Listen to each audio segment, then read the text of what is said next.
नमस्कार. आजच्या व्हिडिओमध्ये तुमचं सगळ्यांचं खूप खूप स्वागत आहे. सगळ्यांना श्री स्वामी समर्थ. आणि चला, आज आहे भगवान बाबाची इथं पंगत आमच्यावाली.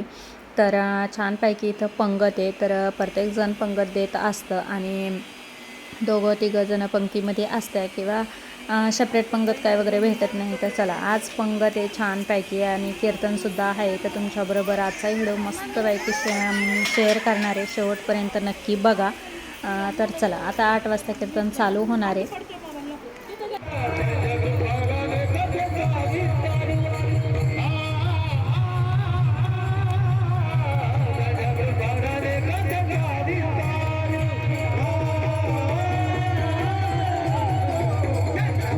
पंकजाताई गोपीनाथरावजी मुंडे यांचं या ठिकाणी आगमन झालेलं आहे. सर्व भाविक भक्तांना विनंती, आपण टाळ्या वाजून या ठिकाणी ताई साहेबांचं स्वागत करायचंय. स्वागतम सुस्वागतम. या ठिकाणी ताईंचं औषध होईल. त्यानंतर ताई या ठिकाणी सप्ताह मंडपामध्ये येणार आहेत.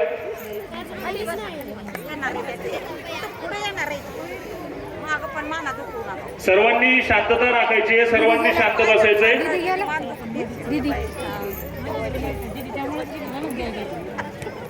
या ठिकाणी महिलांना विनंती, आपण आदरणीय ताई साहेबांचं औषध करायचंय.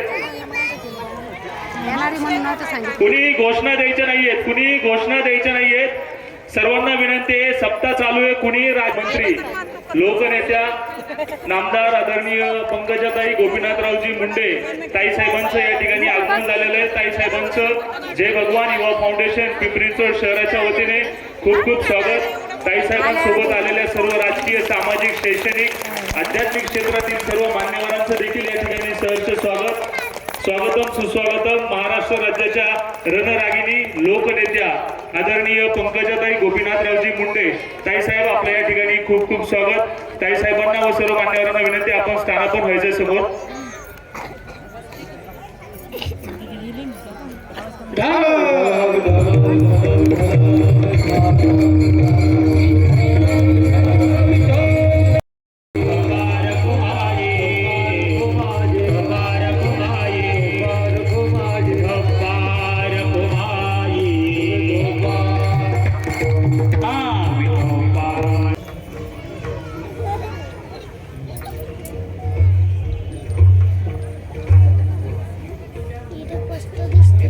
हॅलो. या ठिकाणी महाराष्ट्र राज्याच्या कॅबिनेट मंत्री, लोकनेत्या, रणरागिणी नामदार पंकजाताई गोपीनाथरावजी मुंडे ताई साहेब, आपणास विनंती, आम्हाला शुभेच्छा रूपे मार्गदर्शन करावे. नमस्कार. मी खरं तर कीर्तनामध्ये पूर्णपणे तुम्ही फोटोग्राफर आणि रीलवाले आणि फोटो अक्षय महाराज पिंगळे यांचं मी मला लावून ऐकत होते आणि माझ्या ज्याच्या शब्दात वर्णन करता येणार नाही, जे स्थान माझ्या हृदयात, माझ्या जीवनात, माझ्या श्वासात भगवान बाबांचं आहे. आणि आज बाबूभाऊ आणि भगवान बाबांचे आपण इथे पुण्यस्मरणाचा कार्यक्रम आहे. इथे 11वं वर्ष चालू आहे आणि मी या कार्यक्रमाला यावं असं अनेक वर्ष, जवळपास 10 वर्ष झाले माझी मागणी. मी आज येऊ शकले. हे भगवान बाबांचे, वामनभाऊंचे आशीर्वाद आहे की मी एवढी व्यस्त असते आणि म्हणून मला येता येत नाही. तुम्हाला मी व्यस्त असणं जास्त आवश्यक आहे. इथे येऊन सारखं भेटण्यापेक्षा जय भगवान युवा फाउंडेशनचे जे सर्व लोक आहेत सदस्य, त्या सर्वांना मी आभार व्यक्त करते की ते हा सोहळा दरवर्षी करतात. कीर्तन खूप मन लावून मी ऐकत होते. खूप सुंदर प्रसंग तुम्ही बाबांच्या जीवनातला सांगितला. खरंच जीवनात बाबांच्या म्हणजे ती क्षमता होती. त्यांनी पाण्यावर बसून ज्ञानेश्वरी वाचली. त्यांनी स्वतःचं सत्व सिद्ध करण्यासाठी स्वतःला एवढ्या वेदना दिल्या आणि एक बाळ जिवंत केलं. एक आईच्या जीवनामध्ये ह्याच्यापेक्षा मोठं काय असतं. तर भगवान बाबांचे ते एक ऐश्वर्य संपन्न भगवान बाबा आणि वामन भाऊ ज्यांना वाचासिद्धी होती, ते कर्मठ असा वामन भाऊचं व्यक्तिमत्व. ह्या दोघांचे विचार आपण इतके वर्ष ह्या सप्त्यांच्या माध्यमातून चालवत आहोत. हेच आपलं खरं संस्कार आहेत, हीच आपली खरी शक्ती आहे. खूप सुंदर पिंगळे महाराज आपण सांगत होता, ती पण ऐकत होते. जर इलेक्शन नसतं तर मी पूर्ण कीर्तन ऐकलं असतं, पण ते ज्यांच्या घरी जायचे ते मला खूप त्रास देत आहेत फोन करून, त्यामुळे मला जावं लागेल, क्षमा करा. कधी योग येईल परत आपलं कीर्तन ऐकायचा. मला तर वाटतं पुढाऱ्यांना कीर्तनाला नेल्यावर बाकीचेच खूप वळवळ करतात, कार्यकर्ते वगैरे इतकं हे करतात की ते डिस्टर्ब होतं महाराजांना, म्हणून आम्ही जस्ट शक्यतो मी टाळतो. पण जेव्हा आपण एखाद्या समर्पणाने गोष्ट करतो त्याला शक्ती लागते. पूजा तर मी नेहमी करते, पण आता व्हिडिओ का बनवते, कारण मी माझ्या माऊलीपर्यंत पोहोचू शकत नाही. हे सगळे तरी बाहेर येतात, मंत्रालयात येतात, मला भेटतात, सभांना येतात, पण माझ्या माऊलीला माझं जर त्यांचं आणि माझं जे नातं आहे ते या माध्यमातून होतं की त्या रोज मला पाहतात आणि मला त्यांनी पाहिल्यावर मला आपोआप त्यांचे आशीर्वाद मिळतात. माझ्या बाबांनी, भगवान बाबांवर खूप त्यांनी सर्वांनी मोठ्या संख्येने उपस्थित राहा.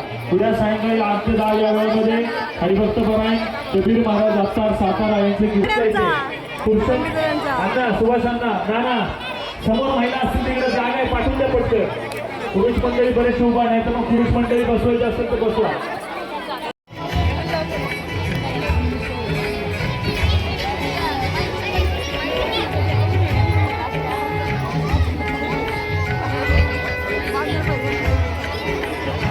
यानंतर अजून अशीच मोठी पंगत होईल. राहिलेले पुरुष महिला आणि भावी भक्त यानंतर आपण बसून घ्यायचंय.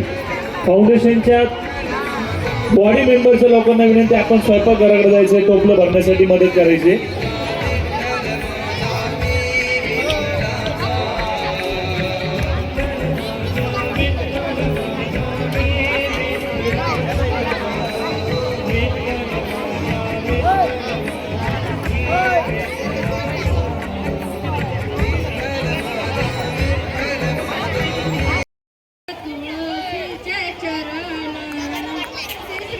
त्याला तिला छानपैकी कीर्तनसुद्धा पार पडलं आणि इथं आता पंगत आहे. तर चला सगळ्यांना इथं आता वाढून हळदी कुंकू लावून प्रत्येक वर्षी आम्ही अशा प्रमाणे इथं भगवान बाबाचा सप्ताह तर अखंड नाम सप्ताह साजरा करीत असतो. प्रत्येकाची पंगत असते आणि छानपैकी इथं सगळ्यांनी हळदी कुंकू लावून आणि मस्त खूप छान वाटतं सप्त्यामध्ये.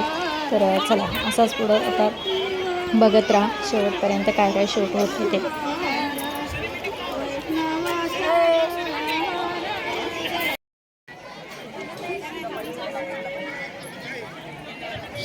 शिरावाले कोपऱ्यात जावा, कोपऱ्यात कुठंच थांबू नका, डायरेक्ट जावा तिकडनं पाठीमागू, डायरेक्ट शिरा कोपऱ्यात.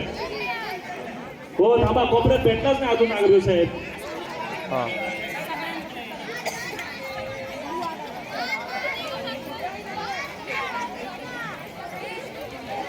कोपऱ्यात जायचंय, कोपऱ्यात नाहीये, कोपऱ्यात. तांदळे सर काय पाहिजे? आपण सर्वांनी उद्या दुपारी 12 वाजता गाथा पूजन होईल. गाथेची पूजनाची सांगता होणार आहे पूजा करून. उद्या गाथा पूजन होऊन गाथा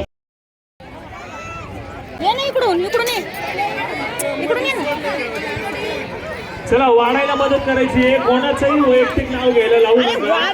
ज्यांचं जेवण झालं त्यांनी देखील वाढायला मदत करायची. फाउंडेशनच्या बाहेरच्या महिला उभा आहेत किंवा मुलं उभा आहेत, चला वाढायला. हे गणेश कोपऱ्यात जायचं, कोपऱ्यात शेवटी राऊत साहेब कोपऱ्यात जायचं, डायरेक्ट शेवटी जावं काही लोकांनी. चला तिकडे रोडवर जे मुलं उभा आहेत लाल शर्ट चष्मावाले मित्र, चला वाढायला मदत करायची. सायनाथ भाऊ त्यांना पाठवा, उभं राहिलेल्या मुलांना वाडेकरी कमी पाठवा. इकडं भात आणायचं, भात. हे समोर जे उभं आहेत ना मुलं उभा आहेत, चला वाढायला मदत करा. एक मुलांना विनंती आहे, चला अत्तर साहेब, अनवर साहेब, चला चला वाढायला यायचे, सर्वांना मदत करायची. अशा पद्धतीने इथं छानपैकी पंक्तीचा व्हिडिओ मी तुमच्याबरोबर शेअर केला. नक्की बघा, लाईक करा, शेअर करा. व्हिडिओ पाहिल्याबद्दल धन्यवाद.